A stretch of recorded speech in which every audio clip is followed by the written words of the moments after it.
Welcome everybody and oops, sorry, I'm just trying to make my screen so that I can see what I need to see while I'm talking. My apologies. Okay, so welcome to the Launch and Learn CV versus Resume, How to Promote Yourself.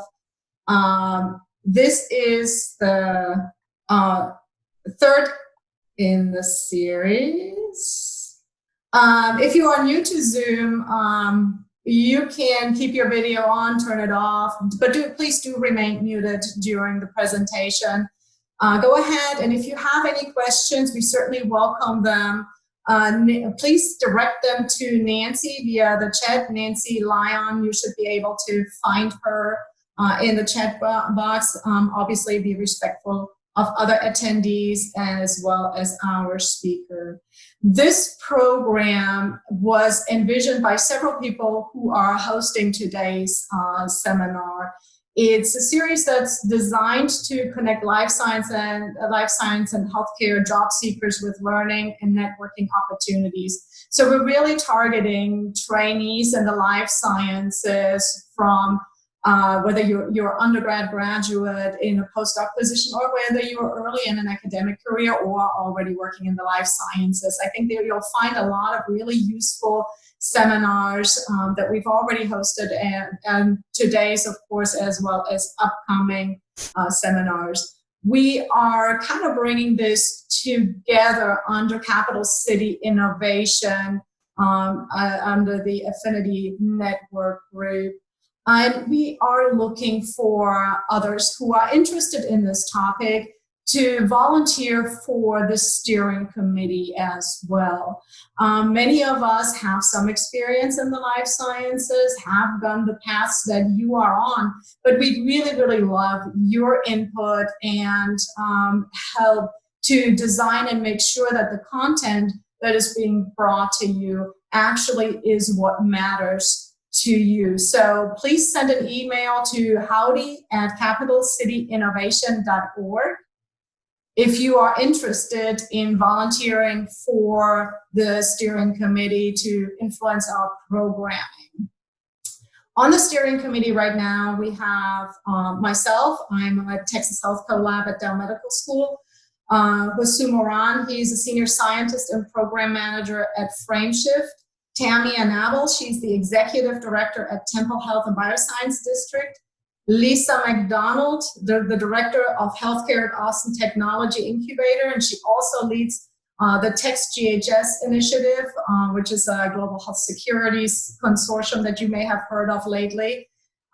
Steve Frazier, he's the executive director at Star Park at Texas State University. Nancy Lyon, interim director at ACC Bioscience Incubator. And the one keeping us all together and keeping us organized, Victoria Odell, Program and Communications Manager for Capital City Innovation, without whom none of this would ever happen. Capital City Innovation is a nonprofit facilitating Austin's Innovation District. It's an inclusive community that's focused on creating new models of health innovation and economic growth for all. If you've driven down 15th Street lately across from Biomedical School, some of the old Brackenridge campus buildings in Austin are coming down and making way for the new flagship building that's slated to open in 2022. So excited about that.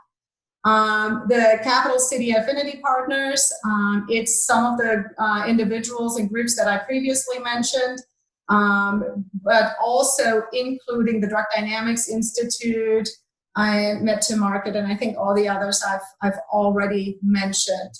So we have additional events that are happening. Feel free to tune into any and all of these that may be of interest to you. Obviously, we'll have another Launch and Learn coming up on Friday, September 11th, around personal branding and PR for yourself as you are engaging in your career journey. So the bit.ly link is down there, or you can also find it on capitalcityinnovation.org events. Please go ahead and sign up for that so you'll be able to expand your personal branding.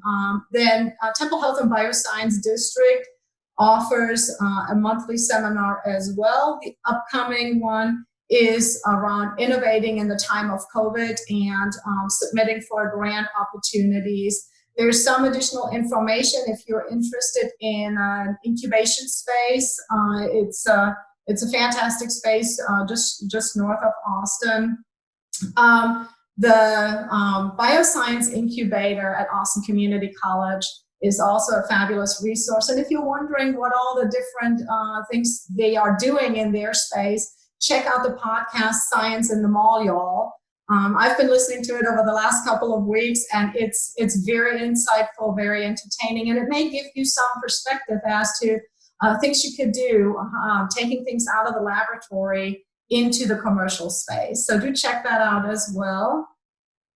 Now to today's seminar. It is my distinct pleasure to welcome Derek Haseltine, the founding director of Baylor College of Medicine's Career Development Center, to today's Launch and Learn. I've known Derek for several years. Having graduated myself from Baylor College of Medicine a while back, I wish he had been there before I graduated, the resource of the Career Development Center would have been available. He's responsible for overseeing all programming as well as individual career counseling at BCM, possesses over 15 years of career management and recruiting experience across academic, private, as well as federal sectors. And prior to joining BCM in 2016, Derek held leadership roles at Johns Hopkins School of Medicine, George Washington University, and the University of Maryland School of Medicine, where he founded the Office of Postdoctoral Scholars. He obtained his bachelor's from University of Maryland and master's in educational psychology from the University of Texas at Austin. And he's with us today to give us an in-depth insights on the CV and the resume. When do you use them? How do you use them? Best practices. So Derek, with that, if you want to go ahead and start sharing your screen, looking forward to your presentation.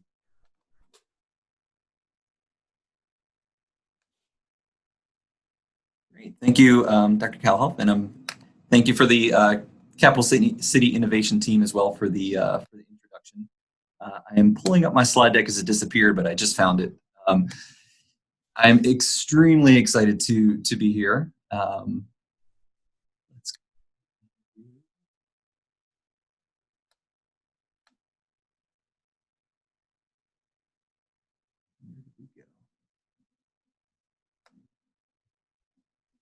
Bear with me one moment here.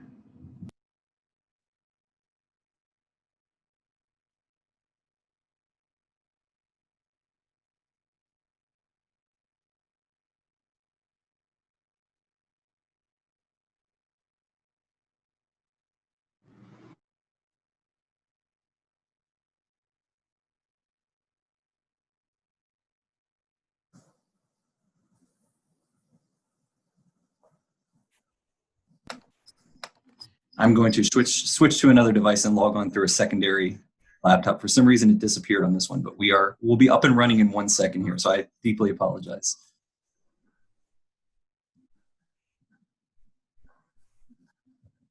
Oh, that's good. Thanks, Derek.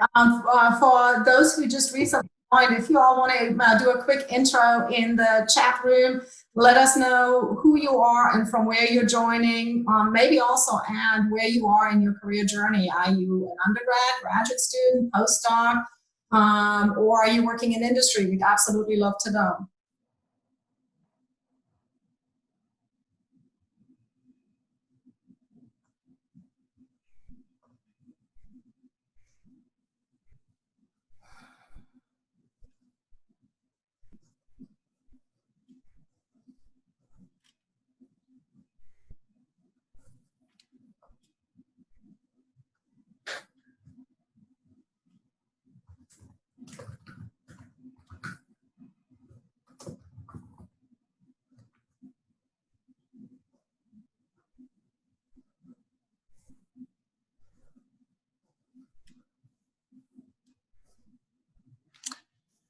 Okay, we are off and running. My sincere, looks like we're off and running. My sincere apologies for.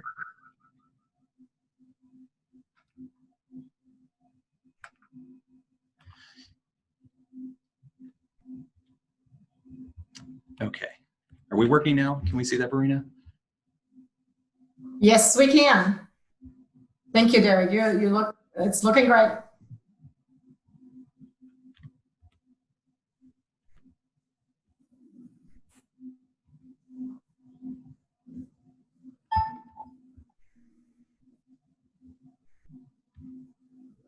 Okay. Are we good? Yes, yes, we are. Thank you all. So sorry for that uncooperative technology, but we're off and running, and we'll have a great session from here on out. So again, thank you for the invitation to be here. This is obviously a subject that is near and dear to my heart, and I think it's material that I think is worth developing as we go through the course of our career. I do have a few disclaimers as we're going to talk about CVs and resumes over the next hour here. This is certainly a topic that is I would say incredibly subjective, or incredibly subjective in that it's one of those topics where everyone has their own opinion. This can be a little frustrating in some sense when you show, a document to somebody and you're getting a lot of mixed feedback. So really, the goal here today is to provide some resources, some guidance in that regard, but also know that there's a lot of available resources that are out there. I think first and foremost, when we are building something or developing something, we have questions, we go to our most trusted source, which is Google. Seeing our audience here today, which is mostly I think exclusively a scientific audience, there's also some really good resources in science careers and nature careers, and a lot of pointed articles that focus on CV writing, resume writing, when to use which document, and how to really fine-tune those. And also through social media. I think there's just some great advice out there. There's a lot of recruiters, there's a lot of coaches like myself that are very active in posting blogs and sharing information and resources around CV and resume writing. So I'll just give you a little bit of my subjective bias, I guess, where I'm coming from. So as Verena had mentioned in the introduction, I'm a recovering recruiter. So before getting into this space, before getting into career management and working with a STEM population, I did IT recruiting, a third-party recruitment for mostly Fortune 500 companies and building big enterprise architecture. So very much in the technical space. And I've been working with graduate students and postdocs now for about the last 15 years at multiple institutions. And my goal here today is just to provide a general framework that you can modify towards specific opportunities. So before we dive into that, I just want to get a sense of where everybody is coming from. I know we have a fairly large audience here, and it'd be great to see backgrounds and what the next step in your career trajectory might be. And that'll help sort of frame out the next 30 minutes.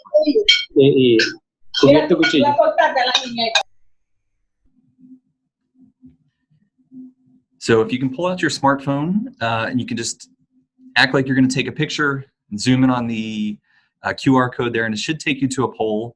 If you can't access that, you can just type in pollev.com with the / my name up to the I 534.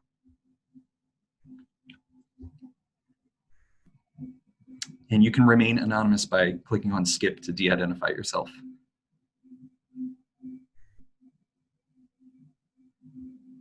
Okay, so who are we in this audience here?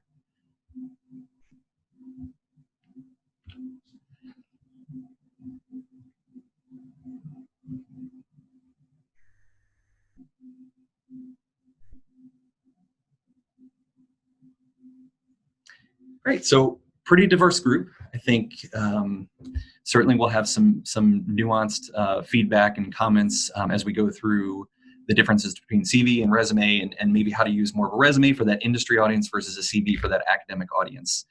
And I will say that really the goal for this presentation is fairly simple. It's to have you leave with something better than you came in with, but also get you thinking in terms of self-marketing, and also the next session, which is on self-branding. There's going to be aspects of self-branding that you can bring into this document. So hopefully we address those concerns moving forward. What I will say is, we'll talk about CVs and resumes, but you'll have ample opportunities as you go in your career, depending upon if you stay on the academic track or if you go into industry. You'll have a couple different opportunities to market and brand yourself for prospective employers for the next step on your trajectory. So we have kind of the traditional academic CVs. So those of you who are on that academic pathway, either moving into a postdoc position or going into a faculty position after that, you'll be developing your academic CV. You probably have already developed a biosketch too, if you've been a part of an NIH funded research project. Putting together a biosketch has elements of a CV. You frame out your education and your experience. But then there's all that opportunity to do a personal statement in there and sort of self-marketing of why are you the best person to secure this funding to carry this project out, and convincing NIH to give you the money and your team the money. Then we have a resume, which is a lot more industry focused, and we'll talk a lot about that and how to go from that CV to a resume. One area that's gaining a lot of traction, and for those of you, I know we have a fairly diverse audience in terms of backgrounds, but also where you're dialing in from. So I saw that there was some participants coming in from Europe. So industry in Europe, from what I've seen recently, are big proponents of these kind of graphic style resumes. And if you just Google graphic resume, you'll see, what that looks like. And really that's just combining elements of, kind of your digital profile. So looking at your LinkedIn profile and trying to merge that with, this paper document. So it's in some cases a lot more visually appealing. But it is very much a snapshot kind of executive summary of your background. So the most important aspect of writing, whether it's a CV or whether it's a resume, is, just taking a step back. And this is something that we do when we advise, do individual advising through our office. Sometimes, individuals will present and they say, I want feedback on my CV. And we're like, well, let's back it up a little bit and figure out, who is the audience really. And I think that's the most important part of CV development or resume development is, who is your audience and understanding what do they value. So who's going to be on the receiving end of this? What are considerations? What are they going to be filtering through your document? So as we saw in that poll, we have kind of mixed audiences in terms of where individuals are going. Certainly an academic audience, there's going to be things that are valued from that perspective. Do you do impactful science? Do you have this ability to demonstrate independence? Have you secured your own funding? Are you moving your field forward? What contributions are you making to your field? Do you have projects that are fundable, through NIH, NSF, other foundations? From a interviewing perspective, as you advance in your career and you go into a faculty position, you're going to be looking at a potential for collaborations. Is this somebody that will strengthen our department, somebody that we can collaborate with?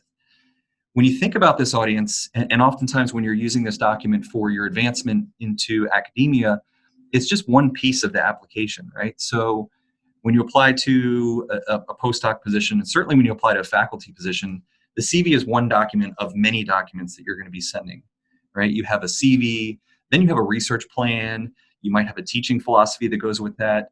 The state of California requires diversity statements in addition to CVs and research plans. Then you have letters of recommendation. So it's really this fully exhaustive, loaded application. So you have opportunities to demonstrate those other things that might not be readily apparent in your CV, like your potential for collaboration, what you can contribute to the department, as said by your letters of recommendation.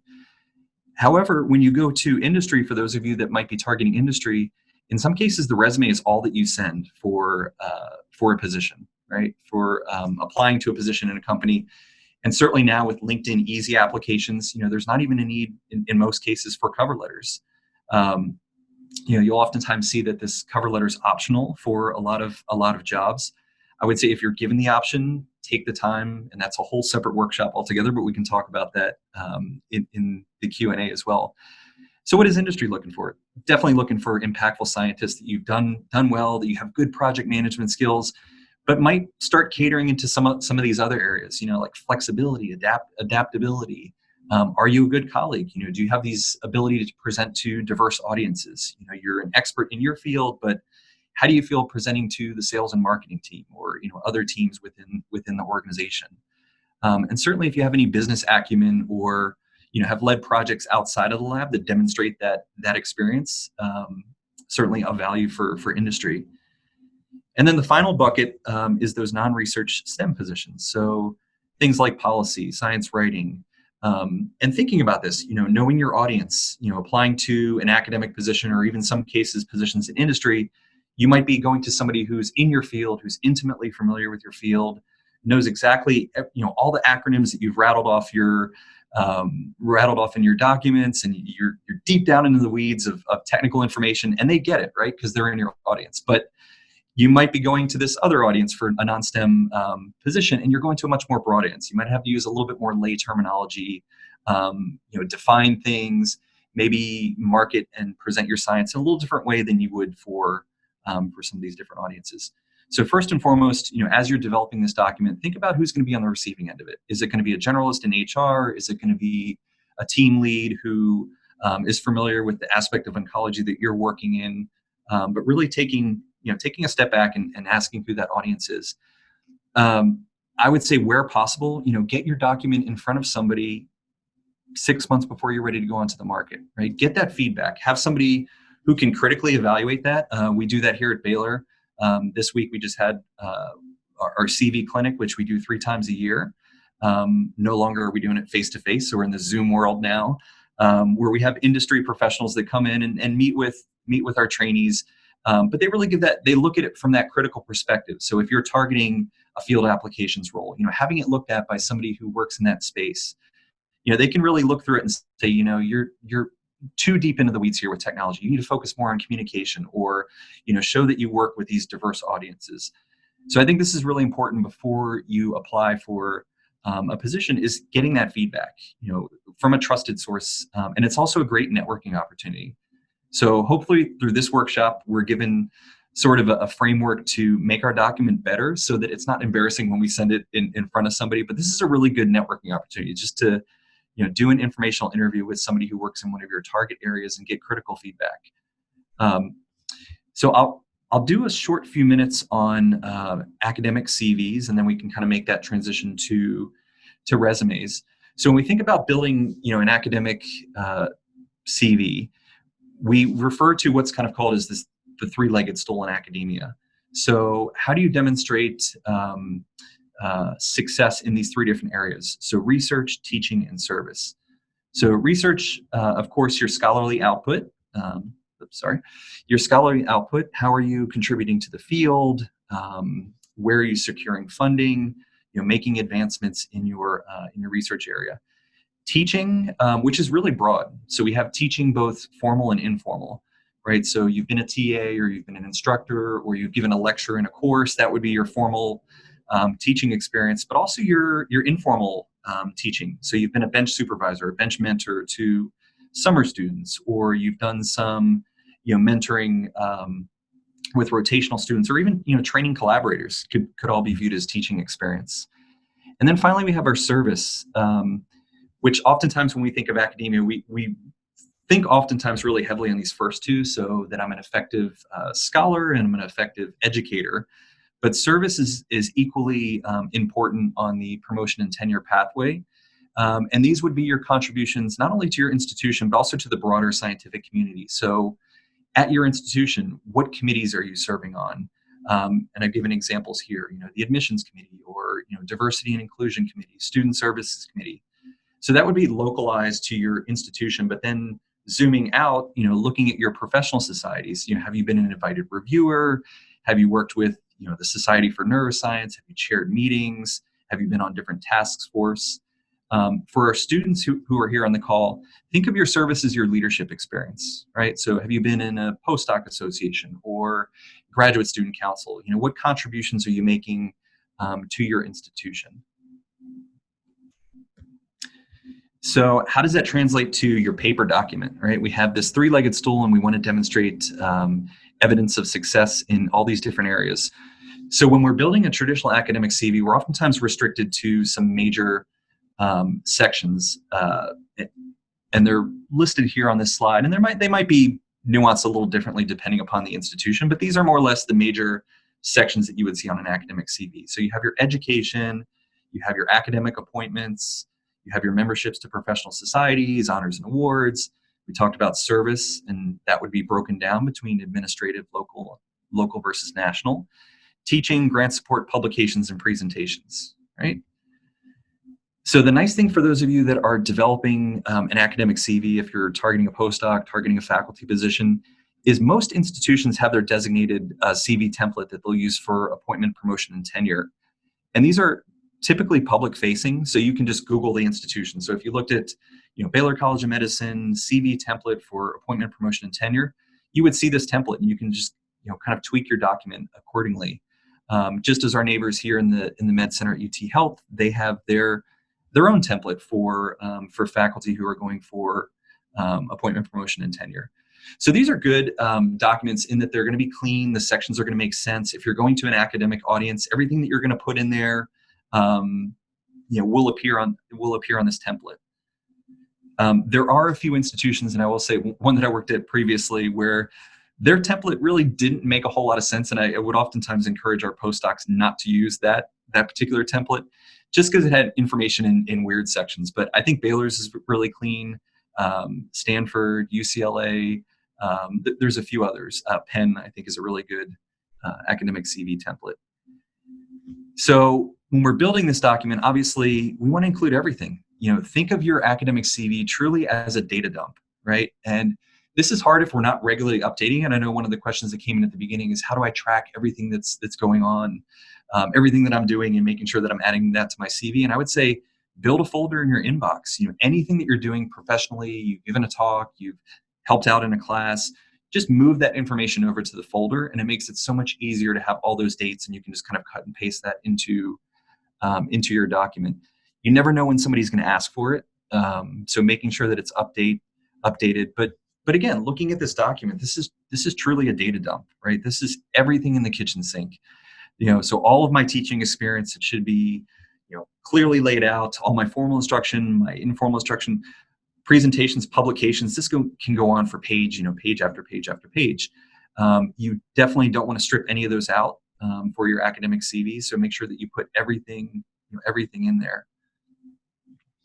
So I like to give an example that I think really highlights page length. So some of you might recognize Dr. Hotez. He's been a staple throughout this pandemic, appearing on a lot of news outlets, giving status updates on vaccination, but he's also, a public health advocate.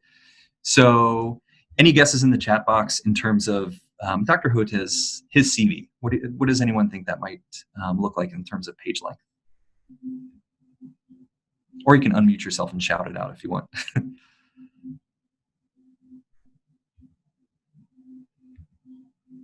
Okay, so 80 pages, 10 pages, 50, 3 pages, 2 pages. 4. 4, thank you. So I don't have his current version, but I reached out to him, and I like to do this every institution that I go to, is try and figure out who has the longest CV, right? Who's got the biggest CV? So when I reached out to Dr. Hotez, and I have to get his new one now. So this was 2 years ago. And at that point, it was 176 pages, right? And not to say that anyone here in this room needs to have a 176-page CV, and don't feel like you're adding and padding unnecessarily to make it, long.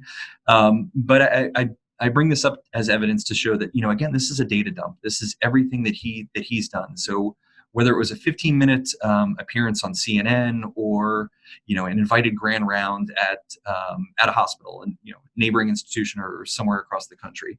So all that information is documented. So every citation would appear on that CV. Interestingly enough, if you go into a CV, it stops at 1999 for invited talks, and then it links to another document, which is just as long as that one. So I like to use this analogy to hammer home the point between a CV and a resume. So we have the DHL moving company, right? And we have two different pictures that show us a little bit of marketing around that company. So think of your CV as that first picture there, right? You're moving a house. You're going to put everything from that house into that, right? The refrigerator, right? Everything that you've done, that you've touched, should go into your CV. Whereas if you look at the second one, the resume, it's a much more consolidated, much more concise document. It's more of an executive summary. Think about it as more of a skills-based summary, right? So it should promote specific skills, specific competencies, just as in the case here of the DHL moving van, that Ferrari is actually painted on the side. So what they're trying to demonstrate is DHL, we're fast, we're efficient, right? So it's focusing on certain qualities of the company, just as you would want to focus on certain qualities of yourself as an applicant. So what does that look like, right? We have this long, maybe we have a 5-7 page CV. What does that look like when we try and strip that down and start building that into a resume? So one is we might consolidate experience, right? We might draw out certain experiences there. We might minimize our publications, right? We might not list every single publication. Maybe we published 10 papers in bone, but now we've moved into another field altogether, right? So we might say publications and list 2, and in parentheses say out of 15, right? To give evidence that I have published a lot more beyond this, but you don't need to see every single citation there. So this is typically, as I'm working with our students, working with our postdocs, and some degree working with our faculty who might be picking up consulting positions. This is how we start kind of tweaking that CV and really starting to chisel it down into a resume. And we'll kind of walk through a little bit more specifically how to do this. So again, your CV, really, there's no issues around page length. Just make sure that you're not leaving anything out. I oftentimes find that advising appointments with postdocs that we're oftentimes leaving out teaching experiences and really valuable service contributions. So, again, make sure that you're not missing anything in that document. Make sure you're really articulating success in those 3 different areas that we talked about. So scholarship, teaching, and service. So as we start thinking about a resume, really the goal would be to try and get it down to this 2 or 3 page document, right? Start kind of figuring out how I can whittle this down into an executive document where I can really draw out my experiences, maybe in 1 or 2 pages. And then if I do want to include that long list of scholarship, that's more of a appendix to it, right? And that can go on for multiple pages. But think about this executive kind of summary over the span of 1 or 2 pages. And I'll give you some examples of that as we go through. But really, this whole process of building these documents is really focused on 2 things. And I think you have the sheer editing side of it. So one is you want to make it visually appealing. You want to make sure there's no grammatical errors, just general editing 101. Then you have more of the development side of it, right? How do I want to market myself? How do I want to brand myself? What are things that are important to me? So I'll fly through the visually appealing stuff, and then we'll focus more on the development side. So first and foremost, you're giving this document to somebody. And in some cases, if this is a job application, this is the first thing that they see. It might be the only thing that they see. If it's not handed off, if you haven't networked your way in, it's landing on somebody's desk or coming across their computer, right? And they're looking at your document, making this first impression. So you want to make sure it's visually appealing. As I said before, we have Google, which is a great tool. And I don't think it's a bad idea to just Google sample resume examples. Find a template that you think looks visually appealing. If you think it looks visually appealing, more than likely it's gonna resonate with somebody else as well. And I have, countless versions of my own document that I've just kind of Googled around and say, oh, I like how they did this, or I like how they organize, information into this sidebar. So that can be a good starting point. But whatever you choose, you want to make sure that it's visually appealing. So it has effective use of white space. You haven't crammed, things out to the margin. You have a nice white space in there. 1/2 inch or 1 inch margins. The font is legible. It's consistent. Oftentimes I work with grad students who've kind of been hammered home that point that, this resume has to be 1 page. And certainly as an advanced degree candidate, somebody who's got multiple years of research and maybe has worked on a couple different projects, unless you're applying to a consulting firm, which forces you to get your resume to 1 page, it's okay to go to 2 pages for a resume. And oftentimes when we're trying to shrink that down to that 1 page, we have 6-point font and, things are really crammed in there. So make sure you have a consistent legible font. I would say, 10-point font, no smaller. Bullet points can be really effective to really break up the text in that document. So instead of giving this big dense block of text that, somebody's going to get bored, have these quick sound bites, quick bullet points that people can pull information out. And there was a study that was done multiple years ago that really highlights this point. So what the Ladders did, this is an executive search firm, is that they equipped recruiters with eye tracking software, and they had them look at a document to see where their eyes landed. So they just put a CV in front of them. And they said, okay, where do your eyes go? Where are you guided in that document? And basically it's heat mapped to where they spent the time. So the red areas, the dark red areas, orange areas, or where they spent most of the time. And what you'll see is this huge block of dense text over here really got no attention, right? And this is probably something that was really carefully thought out. Let me put in a full abstract. Let me give them all this detailed information. And look, it was just quickly scanned over. So I think that really underscores the point of having this, quick information, short sound bites where people can pull information off your document. And this is where they came away with the belief that, recruiters spend 6 seconds looking at a resume. 6 seconds is a crazy short period of time. And I would say from my own personal experience recruiting, I would take more than 6 seconds. But if you're looking at resumes all day long, I mean, you're going to know exactly where to go and get the information that you need. And again, it's typically current position. So, looking at the top quarter of the page, and then the bottom, which is their education. So they kind of put that at the bottom. So that's where they spent most of their time, was on the name, the position, the current, most recent position, and education. So, bullet lists, as I said, I think are great to break up big dense blocks of text. You might consider subheadings. And this is something for having liaised with our appointment and promotion tenure committee at another institution, encouraging faculty to break this up into subheadings. And I'll show you an example of that in a minute. Really, the goal is to not have it look like this. And I've seen this from some, I won't name names, but sometimes we're trying to cram a lot of research information. It's like, I've got 6 different projects and I want to really stretch this out and really show them.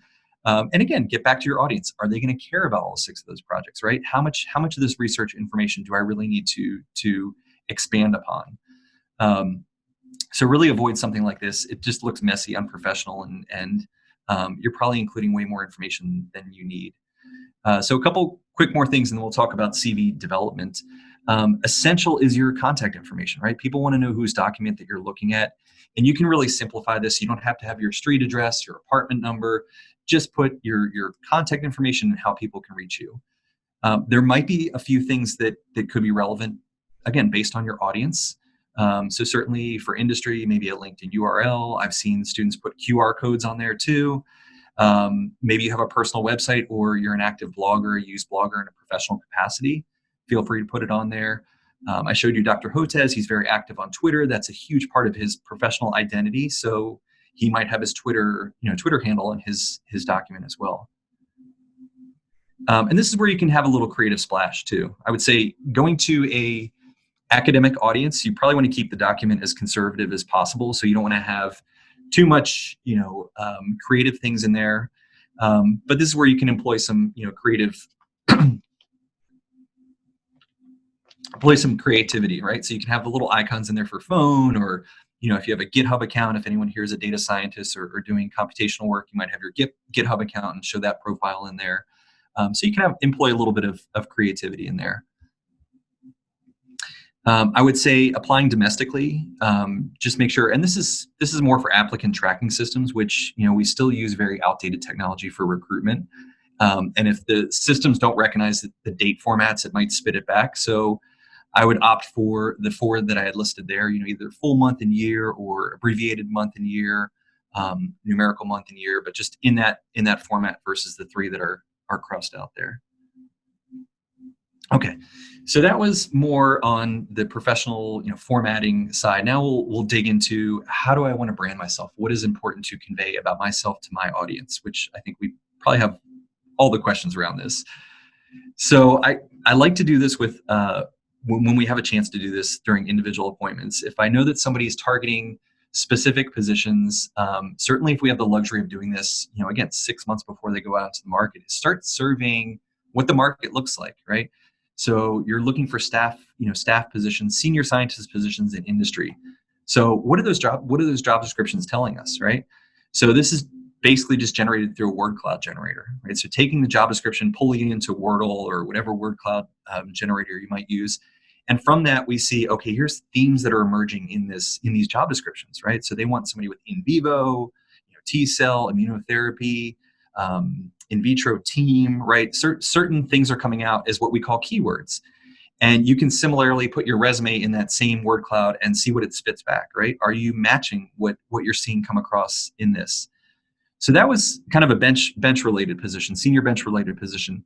This could be the same candidate maybe targeting, having parallel pursuits. I want to go to industry and do research, but I'm really interested in this liaison pathway, right? I want to be this conduit between the clinical and research community and the company. So you can see somebody with the same credentialing, but if you look at that job description, the verbiage is totally different, right? So scientific support, speaker training, planning, KOLs, what the heck is that, right? Key opinion leaders. So this is really important to making sure that you have the right buzzwords, that you're not going to get screened out, or the door is going to close when you apply to a position. Making sure that your document is keyword rich and you're using the right language for the sector that you're targeting. So again, we have a fairly busy audience, and particularly recruiters. They have that 6 seconds, right? Does it pass that 6-second test? So I recommend taking that Twitter approach, as we said, with bullet point statements. So think about short sound bites that really can have some impact on your document. I'll give you a few examples here. The best way to do that is start with an action verb.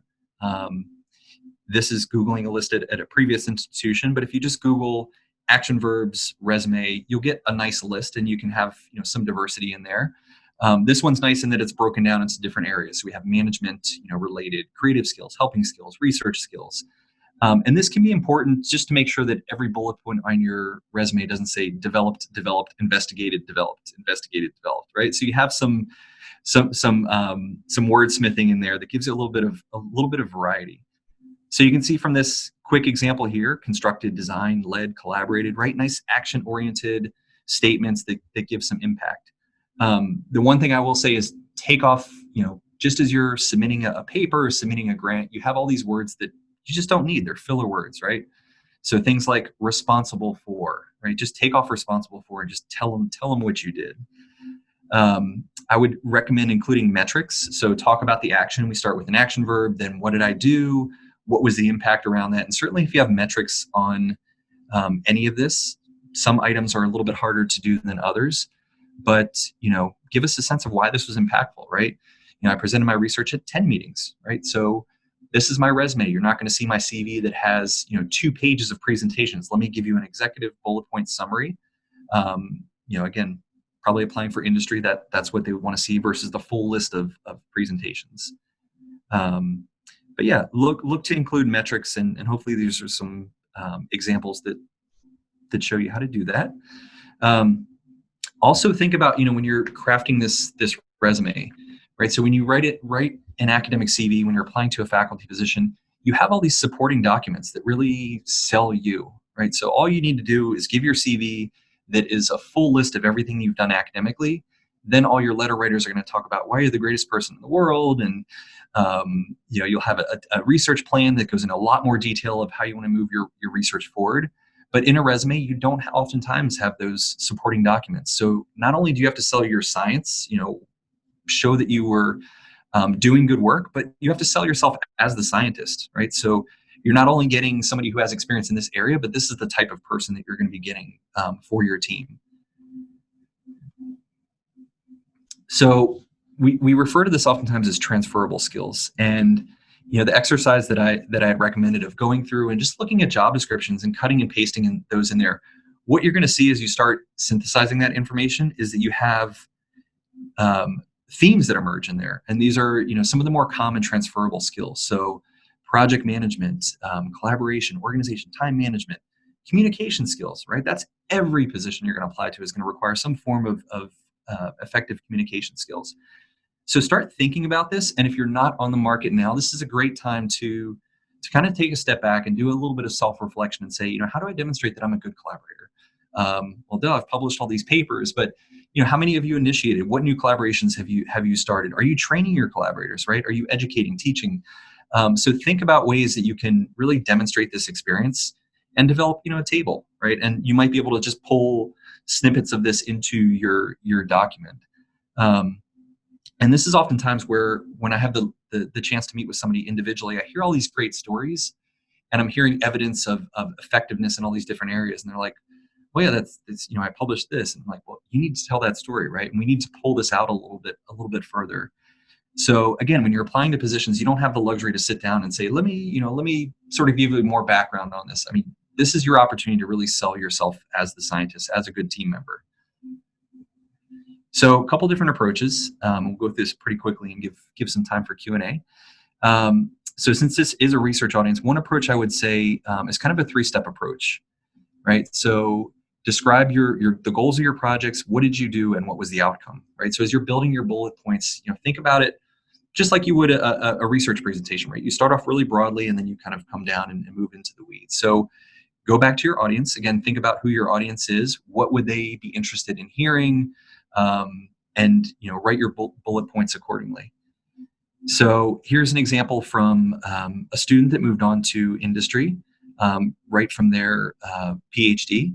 So as you can see, that's the approach, right? So kind of a project overview summary, right? Here's my research area.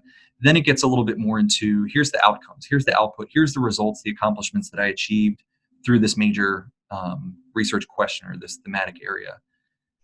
Then there's also some relevant skills. And this is very, very specific to the positions that this individual is targeting. So look how many times T cells come out in that. And she's T cell biologist. Obviously, all the positions were looking for T cell biologists. But they also had other things in there like GMP. So on her academic CV, there was no mention of collaborating with good manufacturing practice facilities in there. So this is an opportunity to go back and make sure that it was keyword rich, make sure it had the right words from that document. So another quick example, also just a nice short, really short project overview, very results focused. So here's what I worked on. Here's the major question we were going after. Here's the results that were generated from my work, or here's the output that I achieved. And then, some skills. So incorporation of, flow cytometry, with also some teaching skills in there, with metrics, right? So I trained 3 graduate students or 3 rotation students, 1 graduate student, 2 techs. So I thought this was a really nice snippet here. And also just nice diversity in terms of action verbs, generated, discovered, there's discovered twice, but generated, discovered, utilized, trained, received, right? So it's all nice action, punchy statements. This is kind of an extreme example, but I think it relates nicely to, think about your audience, right? So this is a student who graduated from Rice, but did her PhD in a lab here at Baylor, and landed in boutique life science consulting. And really that one bullet point there is all the research summarized. So going back to the previous example, this is a bench position in industry, R&D. They want to see the action. What did you do? What did you achieve? This was consulting. They were focused on leadership, wanting to see some project management skills, and really that was it. That was the only mention of research. There's certainly some, it alludes to research output and prominence that they gave talks in the field and they had done certain things, but really those are also a focus on communication. I've presented my work at all these different meetings, and I have 2 manuscripts in prep, right? But again, knowing your audience. So this individual, if they were looking at a product support position or a field application support position, they might talk a lot more broadly about training and working with end users, and what they're doing, how they're collaborating with their core facility or how they're training students in their lab. So another one for those of you that might have multiple projects, maybe you have your primary project, but then you have some pet projects, and sometimes these pet projects are the ones that might lead into a job. So again, guide the reader, build subheadings in where possible. So you might want to highlight, project 1, call that out, then highlight project 2. So it just makes for an easy scan as we're looking through that document. So it's not just a dump of research output, but it really, kind of tells the story of these two different research projects, or 3 or 4, whatever it might be. This is a really nice approach for a lot of our bioinformatics students, or those that are doing computational work, and they might straddle in a lot of different projects. And you can also link out to, if it's published on GitHub or, wherever it might be, you can link out to that. You can also, for a resume, if you're not including your full publication list, you can kind of convey the results, and then in parentheses, maybe give a short citation of the journal. Say, we found this, Nature 2020, right? To show that this is published work in that area. Another thing might be to separate the skills from the research. So here's my research output, but here's where skills that were developed through that project. So oftentimes we see this with postdocs, played a major role in helping, revise and edit this major NIH R01 application. And you want to take credit for that grant writing experience. Your name might not be listed as the PI if somebody goes into NIH Reporter, but you played a really heavy active role in that grant writing process.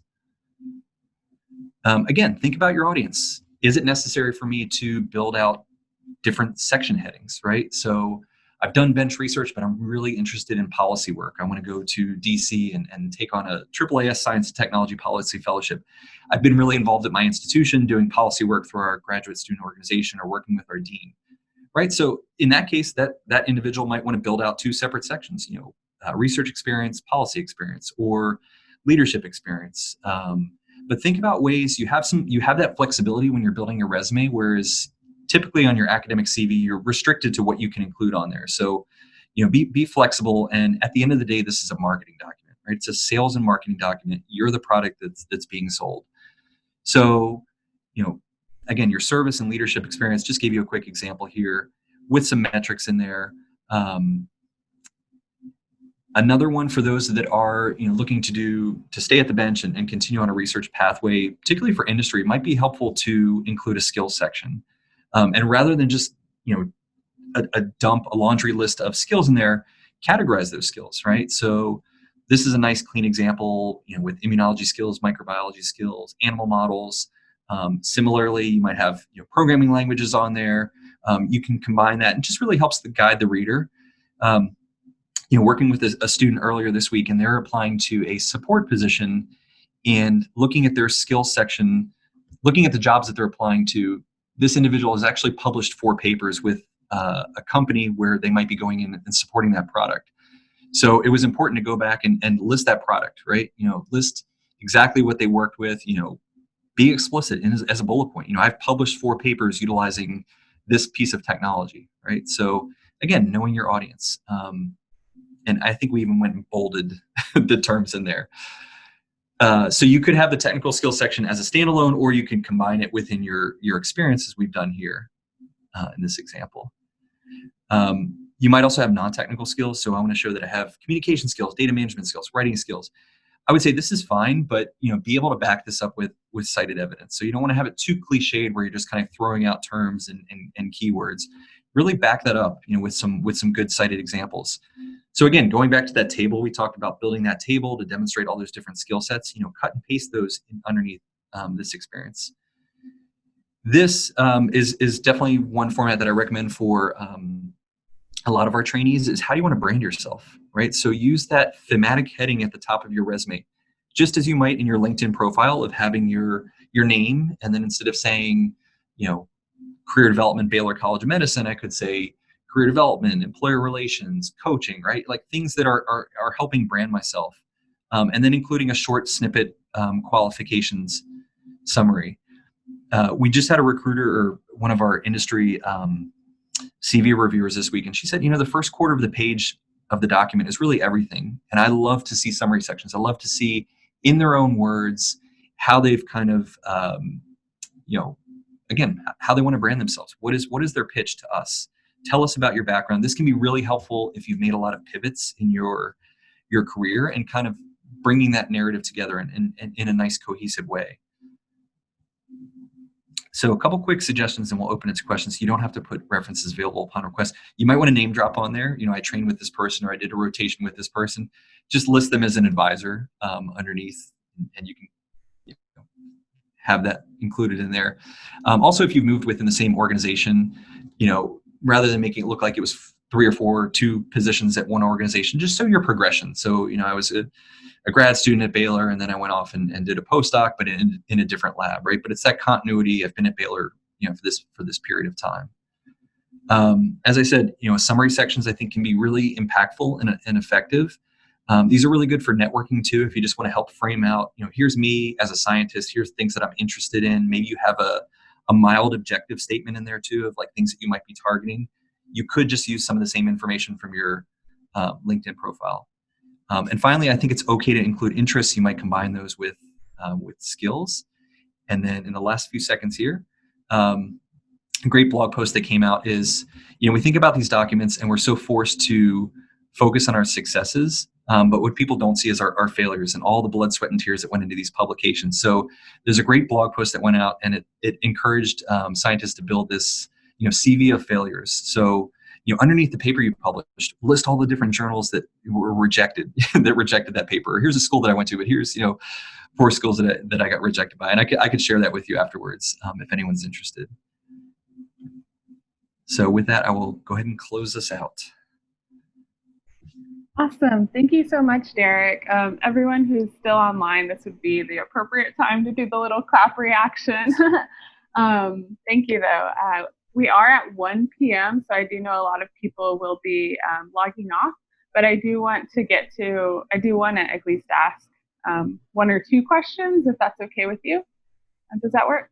Sure. Yeah. Awesome. So thank you, Nancy, for collecting questions in the chat. 2 that sort of jumped out to me that I think might be important for the audience to know about is, what do you do if you have a career break due to pregnancy or family situation?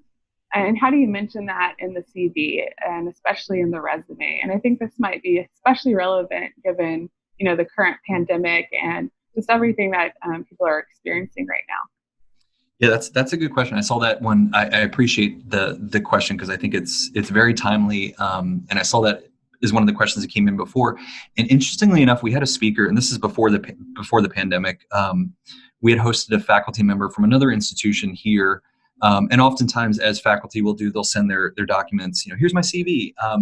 And this individual actually had an annotation in the CV, which I thought was done beautifully, right? And it was that same thing of, and I think what it said was career disruption. And it wasn't written in a negative way at all. It was just explaining that here was a gap that you might see in my CV. And, without identifying this person, they essentially were domestic, but had to go to Europe due to a family issue. And then it took them a while to get their project up and running in Europe because all the regulatory issues around the project they were doing. But they told it in a nice little way, in a little snippet in the story, that it just said career disruption, and it had that information in there. And then it talked about the productivity during that period. But it was the first time I've really seen that on the academic side. And I had a chance to talk to the faculty and said, yeah, this is pretty common, and we're seeing this a lot with our, in our promotion and tenure committee. It could be a 1-line snippet, or it could be a short little, annotation in there. And I will say for academia, the promotion and tenure committees, they really value annotations. So if you feel that you need to explain anything in there, even some cases of publication, you might be this like crazy middle author in there, and just, at the end, just explaining what you did on what was your role on that project. I think at the end of the day, your end reader really appreciates those annotations, really helping them guide through that experience. Awesome. That's helpful. And I think something that we should definitely work to normalize. So some other questions that came in, briefly, someone asked, what is the usual process recruiters go through to find candidates for a job? Is that something that you'd be familiar with through the CV and resume process? Yeah, I mean, so I joke now because recruiting has definitely changed from the time that I did it. So it's a whole different world now with LinkedIn and all the technology we have at our fingertips. So a lot of us who are savvy on LinkedIn, we're setting up our own profiles, and we're getting things pinged to us, and we're like, oh, this is crazy. They know me. So recruiters have very fancy software that will go through and mine. Will be based upon relationships. So I will say that's a space that the majority of them are on. Would be these platforms, but recruiters are also looking at Twitter and looking at other platforms to source candidates. Or they'll send a blast, which I'm sure we've all been on the receiving end of these. If we have something in our LinkedIn profile and they say, hey, I think you'd be a great fit for this position. You're like, I don't do anything related to this, right?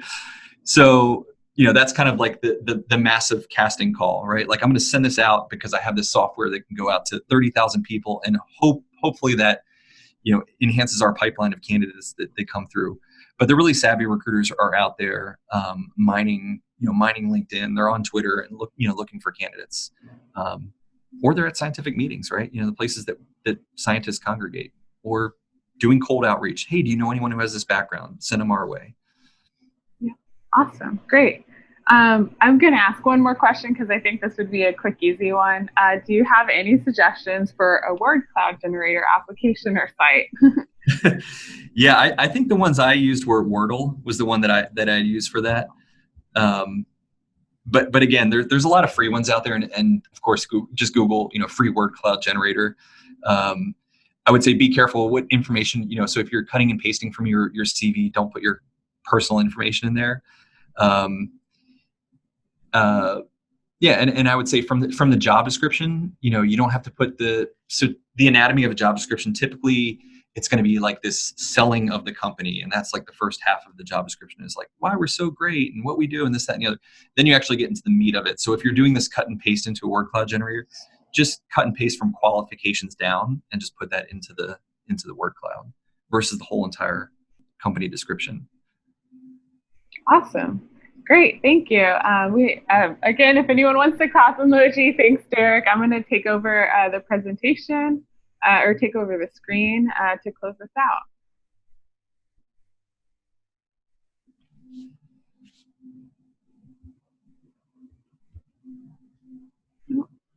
Where did my screen go?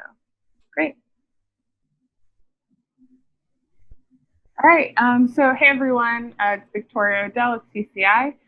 So we'd really appreciate if you give us some feedback from today's event. Again, this is a pilot program, so it's really vital that we hear from you and hear what's working and not working so we can make this something that's valuable to the community. We are interested in having folks join us too. So if you want to influence the programming and the priorities, we'd love to have you email us at howdy@capitalcityinnovation.org. We're really interested in making a trainee-led steering committee, and we work with you to figure out how that might work with us. And see you soon. So again, these launch and learns happen every month until the end of the year. September 11th is our next one, and we'll be covering personal branding. You can RSVP using the bit.ly link provided, or you can visit us online at capitalcityinnovation.org/event. And that's all for today. So have a good rest of your day, and you should see this recording and the recording from the previous event posted on YouTube before the end of the month. All right, thanks everyone. Thank you. Thank you. Have a fabulous weekend.